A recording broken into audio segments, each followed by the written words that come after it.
learning about these presidents. I've been in this job a year.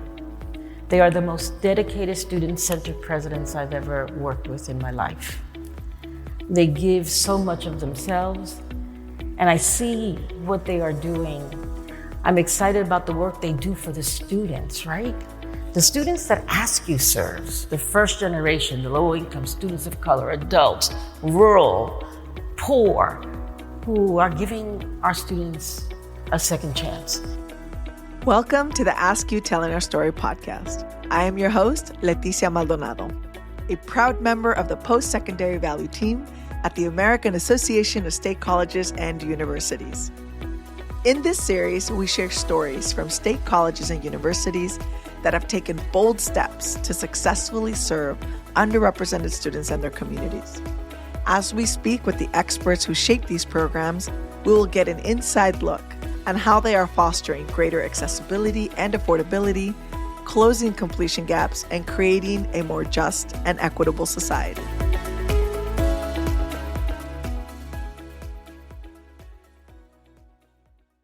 Greetings to all of our listeners.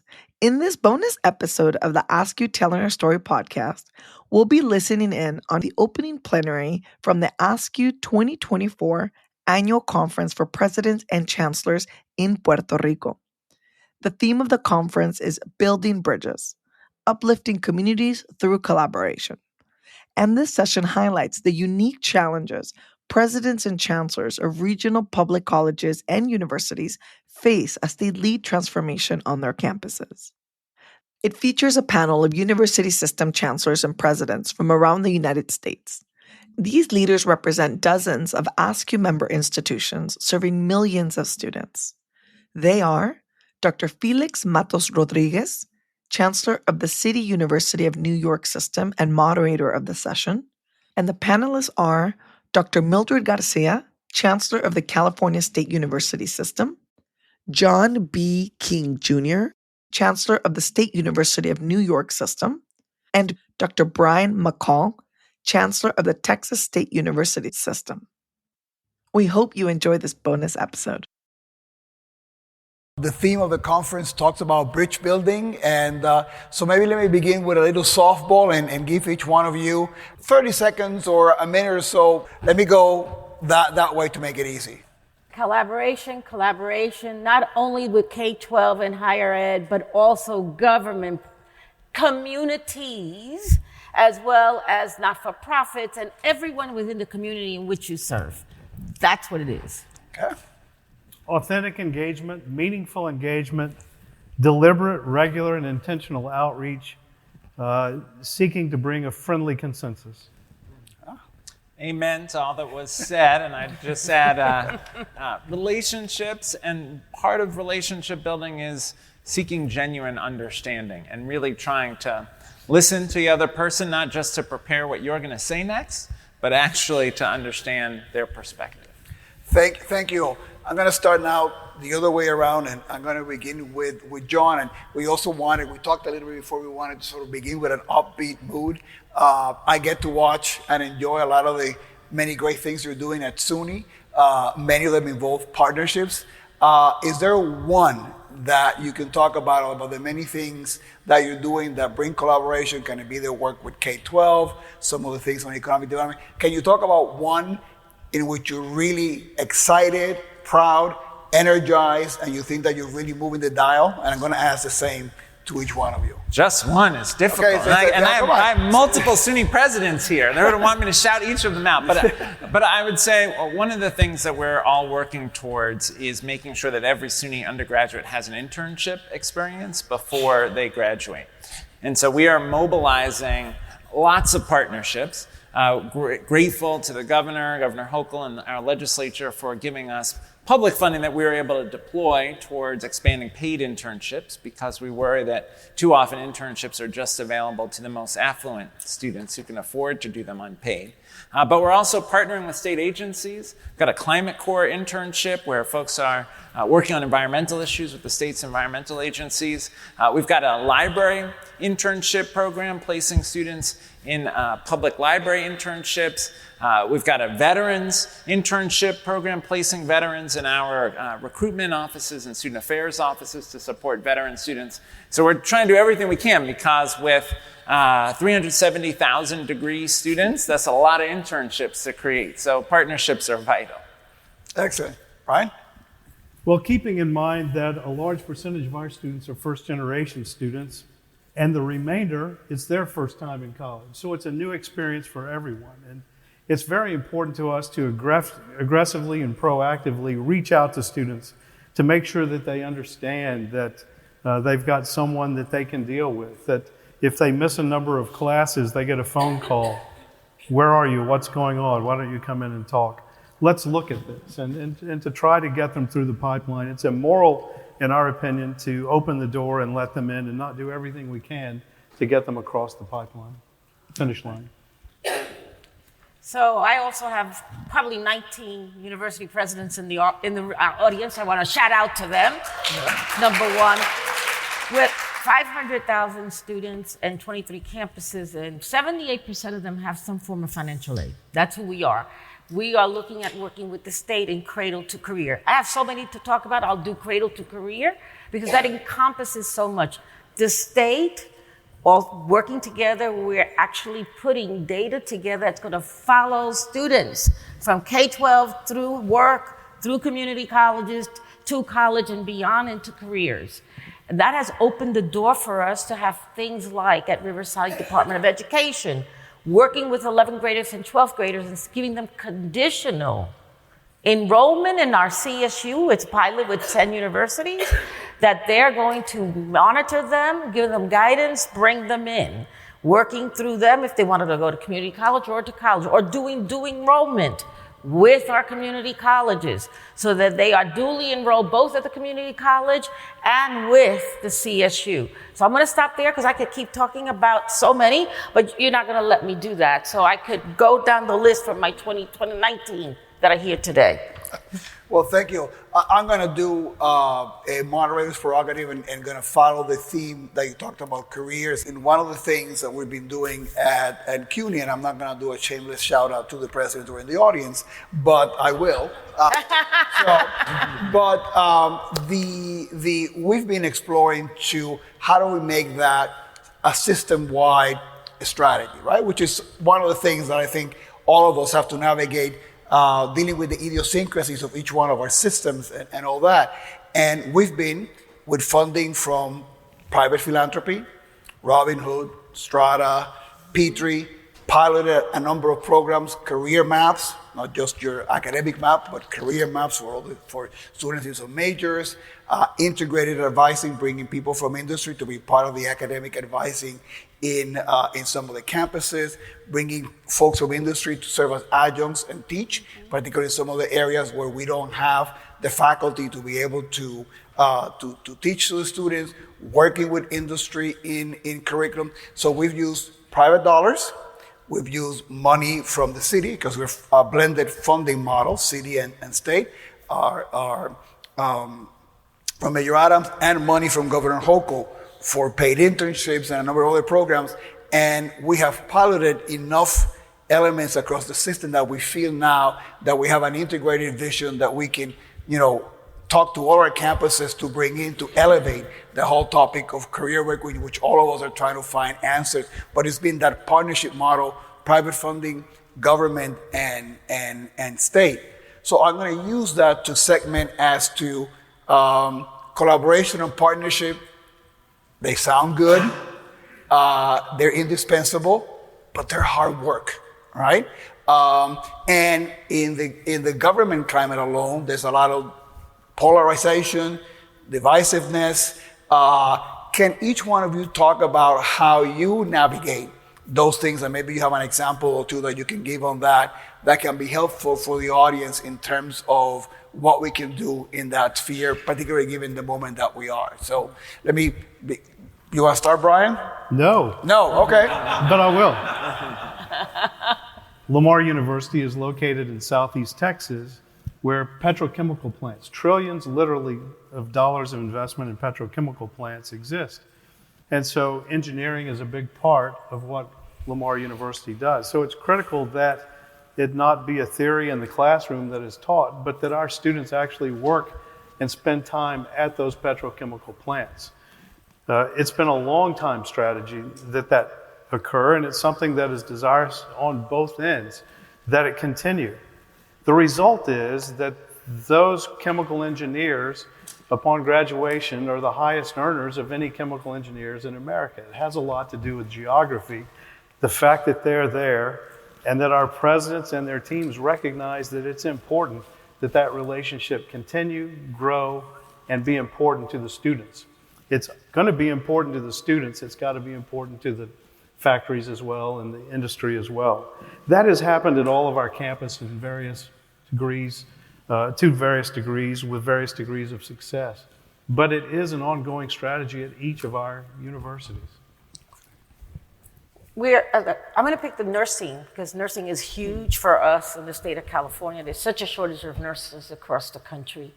And so what we are doing is partnering with our community colleges and with the health professions so that they can begin with an ASN in the community college and then do the BN in 3 years, which is an amazing way because we are looking for nurses that are multicultural, bilingual, that can work with the diversity of the state of California. And so that is a thing that we're doing. The other thing we're doing is that every single one of our institutions, and we've talked about it, as you said, collaboratively with the presidents, and then they go back to insist on careers. How are we going to look for careers in spite of the argument that it's the liberal arts or careers? For me, it's both and. Yeah. And so how do we move that and make sure, and every single one of our campuses is looking at it in green energy, and I'm not going to mention campuses because they get jealous, or they're doing all engineering, or they're doing health professions, or education, and looking how do we encourage especially underrepresented individuals to go into K-12 education that is so desperately needed. John? Yeah, one example for us, Secretary Cardona mentioned Micron, the semiconductor company. They're coming to New York State. They're coming to the Syracuse region to build a chip fab. That's going to bring 50,000 jobs between Micron and the supply chain companies. And Micron understands, and the leadership in Central New York understands, the place where that workforce is going to come from is SUNY. And so the local community college, Onondaga Community College, is building a technician training program directly with folks at Micron.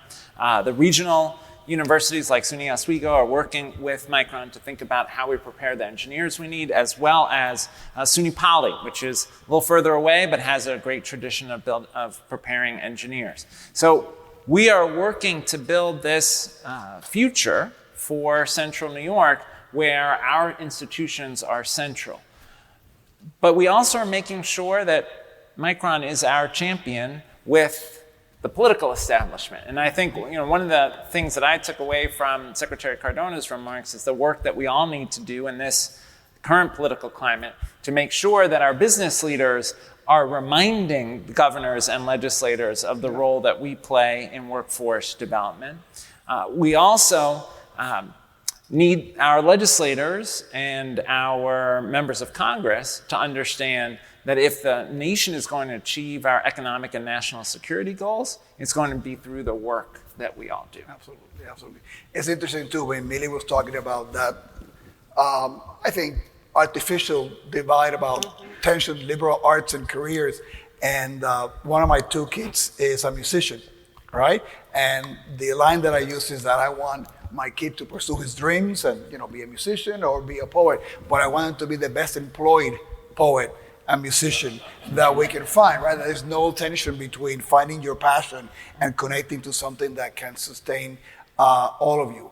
Let me talk about something which I know is very close to all of you, and I've heard you in other spaces speak about this. I think it's an ongoing theme and connects with what the secretary was saying, which is this moment in which higher eds or aspects of higher ed are under attack. A sense that some sectors might be arguing that it's not really worth, right? The price is too high, and lack of trust in higher ed. Some of those trade winds.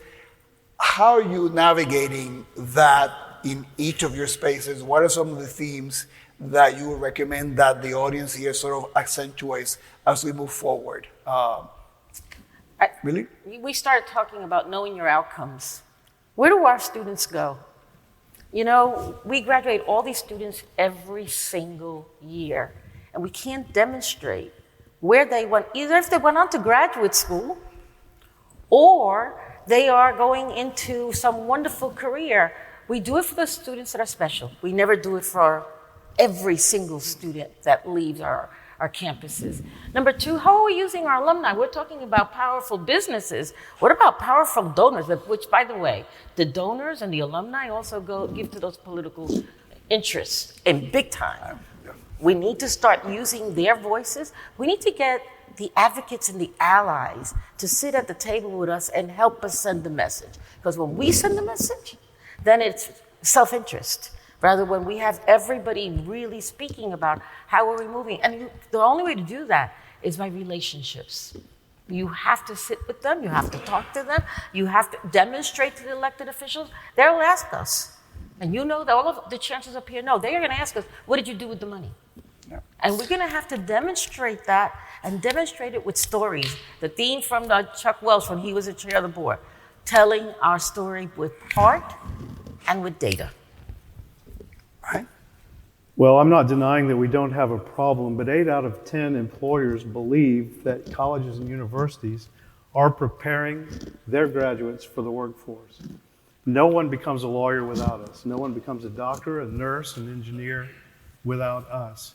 And those who go through our systems believe that what they got was worth what they went through.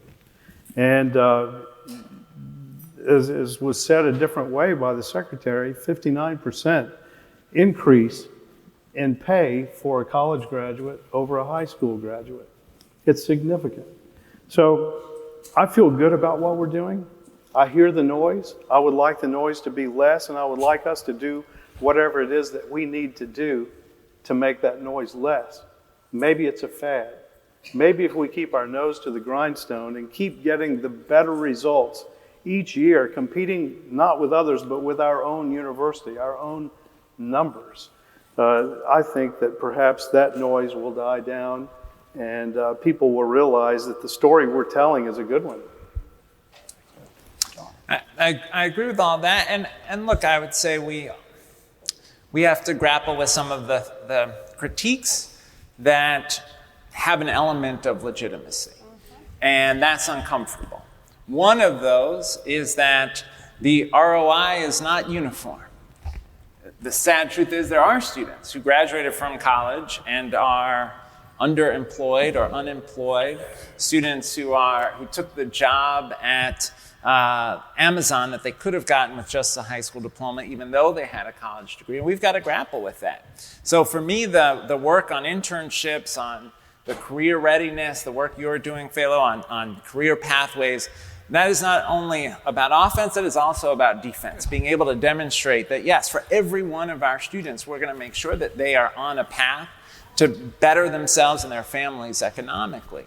And we just have to grapple with that. Because when that student and their family is frustrated that that degree didn't turn into economic value, they're talking about that at the barbershop, the legislator is hearing, and then they're coming back and saying, well, show us the economic value. So we have to take that on seriously.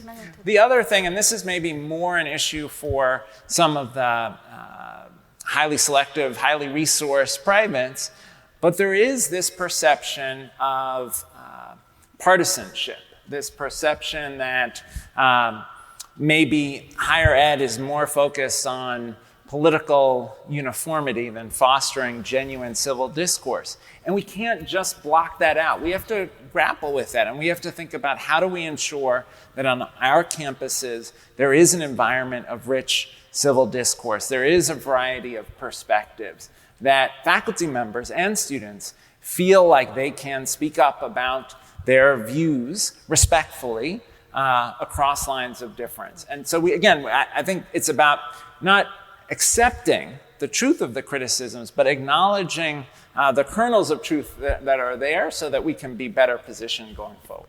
Yeah. We also have to think about the 40% that don't graduate, that leave our institutions. That's thousands. And mostly underrepresented.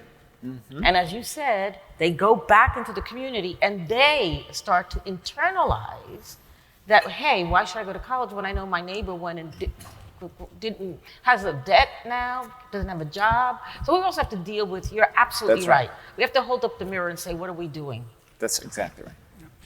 That's an excellent point. And let me ask something, because if this was a different panel and we had, we're all system heads, right? And that's a different position than being the president of an individual campus, right?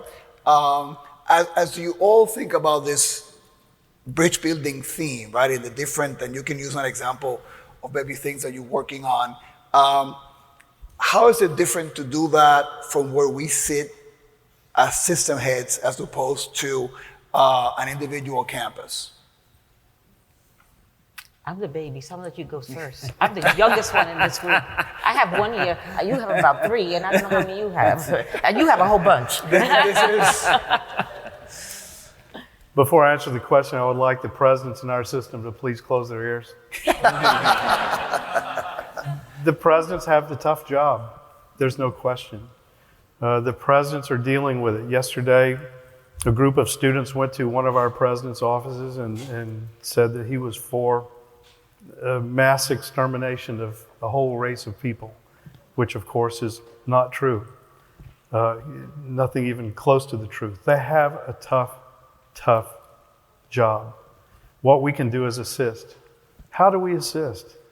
At one of our campuses, there was a huge protest that was going to happen in 3 days. And so the president and his cabinet met with the people, established ground rules for the protest, agreed on an end time, a start time and an end time, agreed on some things that would make it easier for the protesters. And we brought in police from other schools in plain uniform, not in uniform. And we had a very peaceful, nice protest, at the end of which, at the agreed time, the protesters picked up trash and threw it in the trash cans and cleaned up the area where the protest was taking place. That's presidential leadership. And so what we can do is help those presidents with whatever it is they need, at whatever time of day or night they need it, weekends, whatever, we should be there and can be there to help them do what they think is right. We hired them for their instincts, intuition, and leadership, and everyone needs support, and that's what we can do. And actually, I'm gonna you said, I think, after Brian, I'm the ones having the longest tenure as chancellor. And I mean, our president's job is to wake up every morning wanting to make their campus the best campus in the world, right? And that's what you bring them on, and that's what they excel at. Like I said, difficult job, but that's their job. And they're going to do that with partnerships, and never done in isolation. We've been talking about that theme. I think as a system head, my job is to be inviting them always, right? To be thinking about how the strength of the leveraging of the system actually helps them to do that more efficiently. Absolutely. And I'll give one example. In I think John and I sound like broken records on the internship theme, but we're really, when we got funding from the state, the Governor Hochul was very supportive on paid internships. We made a decision at Central that we're going to prioritize, and our system has community college, 4-year schools, and professional schools. So everything is within the system, and not every system is the same, that we're going to prioritize community college students, right? In part because they tend to get less opportunities, because we also knew that the later in your schooling that you do a paid internship, it hurts you with other things. And of course, you would imagine that many of my hardworking, good 4-year college presidents were not thrilled, right, about that. Why are you doing it based on FTEs? Why are you doing it based on many other ways? I said, folks, 60% of the students in our 4-year schools are transferred. All I'm doing is giving a paid internship to the students you're going to be getting later who are going to be then more amazing students in terms of taking advantage of opportunities when they come to your campus as a sophomore, as a junior, depending on when they finish.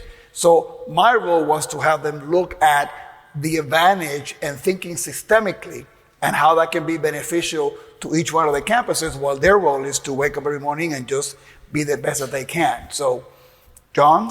I think that's right, and I would say those sort of collaborative cross-system initiatives are vital. You know, we have the community colleges, our four-year colleges, our research universities, all within one system.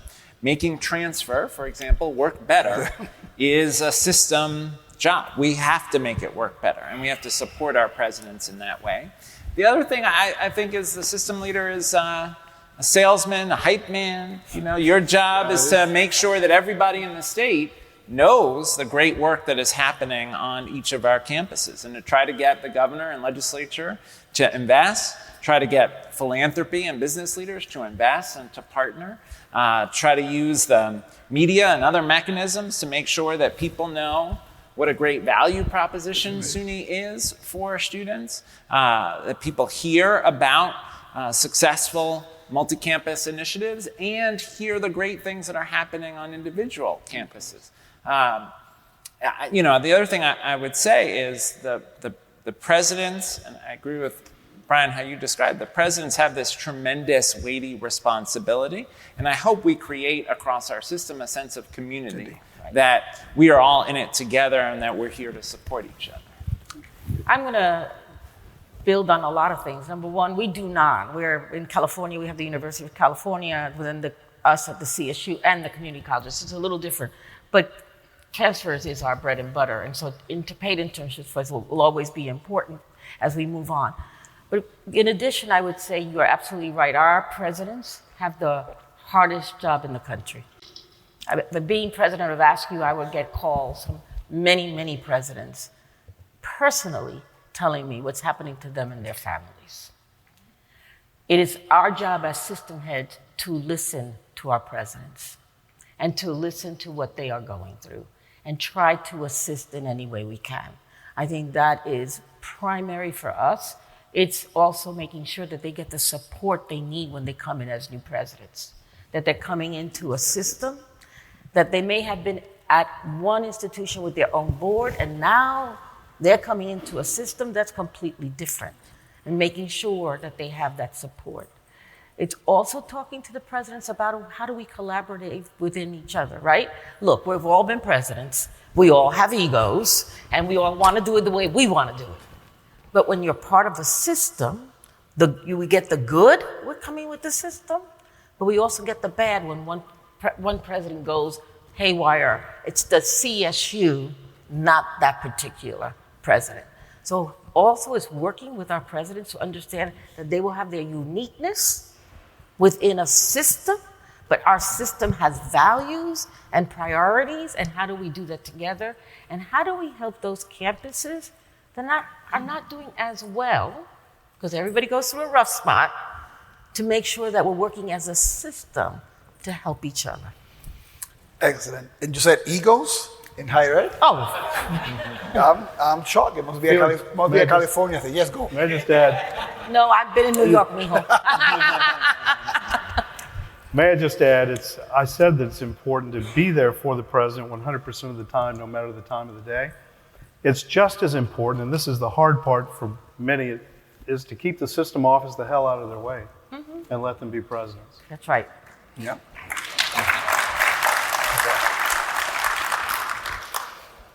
All the presidents from our campuses clapping to that, right? Nice political job, Brian. It's good. So I'm getting the bad signal that we have about 10 minutes, right? And we agreed that we really want to end on a positive note because it's really the spirit of AASCU and the theme of the conference. So in a couple of minutes, is there? I want to give each one of you a chance to share something that either energizes you, that brings inspiration to the work that you do, that gives you hope, even if it's something that is connected to a challenge, right? That you would like to leave as a message for the group here. So Anybody wants to go first? Well, I'll tell you one initiative we're really excited about, and I think it reflects the unique role that public higher education can play. We just launched an initiative called the Empire State Service Corps. We got state funding for 500 SUNY students to commit to a year of part-time paid public service work. So they're going to do 300 hours of paid public service. They're going to do tutoring, environmental work. They're going to work on food and housing insecurity issues. They're going to work on anti-bias, anti-hate work. And these are students across all 64 of our campuses. One of the other initiatives they're going to work on is our FAFSA completion corps, helping prospective students and families complete the FAFSA. That application was open, 6 to 8 weeks. We got 2,000 applications for 500 slots. So of course I'm going to go back and ask the governor and legislature to give us more money for the program. But what's so inspiring when talking with the students is they just desperately want to make a positive difference in their community. And they are working with all kinds of community-based organizations as well as roles that are on campus. And to me, that's part of what we do. Right? Yes, we are preparing the future workforce. We are also preparing the next generation of citizens, and we are the foundation of the long-term health of our democracy. And so when I think about, the challenges ahead of us, I share the Secretary's confidence that we are the ones who can make sure that the country continues to grow and thrive and move closer to our founding vision around democracy and equality. Brian? We're going through a period where there are a lot of tough questions being asked, and students are dealing with working to find answers. The questions are not new. They're intergenerational. Their parents dealt with versions of those questions, and their parents' dealt with versions of those questions. In the 1930s, there was a governor of Texas named Miriam Ferguson who was dealing with the issue at the time of the teaching of English as a second language, which had some controversy about it. She was asked in a press conference, "Madam Governor, what is your stance on the teaching of English as a second language?" And she famously replied, "If the English language was good enough for Jesus Christ, it's good enough for the school children of Texas." And so the questions are the same, but over time the answers tend to get better. And universities play a major role in getting better answers to these complicated questions. Right. There are freshmen that voted in this last election for either Trump or Harris. By the time they graduate, they'll be voting again. And they'll be dealing in that 4-year period with some very difficult questions that the university and the college can help them work through. Fundamentalist movements in both religion and politics will continue to grow because they offer easy answers to difficult questions. Mm-hmm. Universities do the opposite. And there's a reason that university graduates are paid more than those who don't go through this questioning, who don't go through this experience, who don't go through this forced thinking of, where am I and what do I think of this? That's what gives me hope. Thank you.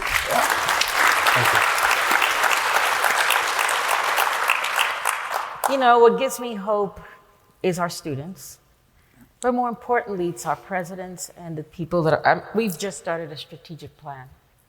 And I've got to tell you, learning about these presidents, I've been in this job a year.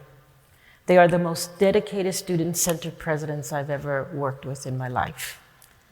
They give so much of themselves, and I see what they are doing 24/7 a day. I'm excited about the work they do for the students, right? The students that AASCU serves, the first generation, the low-income students of color, adults, rural, poor, who are giving our students a second chance. It's the reason why we do these jobs. Yeah, they are hard, and people are telling me there are people out there that don't want to be presidents, and they shouldn't be. Because we need people who have heart and who love the students that we serve. So what gives me hope is the people I work with. What gives me hope is those students that are speaking up at board meetings. And yes, we have to teach some of them to be a little bit more civil discourse. But they are speaking up, that they're not hiding, that they're dealing with the issues at hand. And that to me, that they're not silent. The moment that people become silent, we're in trouble. And that gives me hope. So, thank you, all of you. Just to set the record straight, Jesus spoke Spanish. I wouldn't want this group to live with any false misinformation. I want to add one thing in terms of the things that are very inspiring because it connect with some themes.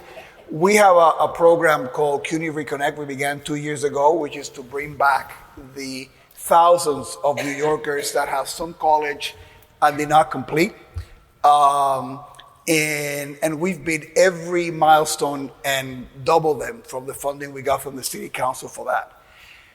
And to me, that's exciting, because it goes back to Millie's point about a sense of responsibility. You know, when that project began, everybody in our system was into it, but I said, some of those students, we failed them. Mm-hmm. Right? They're there because we didn't quite get it right. So it's a sense of responsibility of doing that. It also speaks, I mean, we've been in other places where they talk about the demographic cliff and all those things. It's people just thinking about the traditional box of the high school graduates, right? When you look at that universe, plenty of talent and folks to be drawn into the things that we do in higher ed that would be beneficial from an enrollment perspective, not just to say from a mission side of the equation. But the other thing that I've enjoyed is that in doing that, we've been gathering information about things that we need to do better on our campuses to prevent the students from, dropping off, from disconnecting. And I love that process of learning, which hopefully will lead us to be far better on the retention side. You talk about the 40% to leave. So that for me has been a source of encouragement to see us moving away from a traditional demographic. In the case of where the system has been focused in the past, seeing all those come back and really reconnect with the local economy and then making us be better institutions to serve them and others moving forward. And for me, that's been an exciting journey moving there. Let me go. So I think this is universal for, right? The time is over. What a treat to have all three of you here. I'm proud to have you as colleagues. Thank you very much. Thank you. And enjoy the rest of the conference.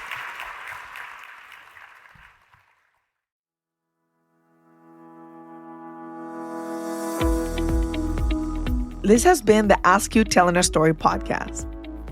Please get the word out about this important work by sharing this podcast with colleagues, teachers, students, family, and friends.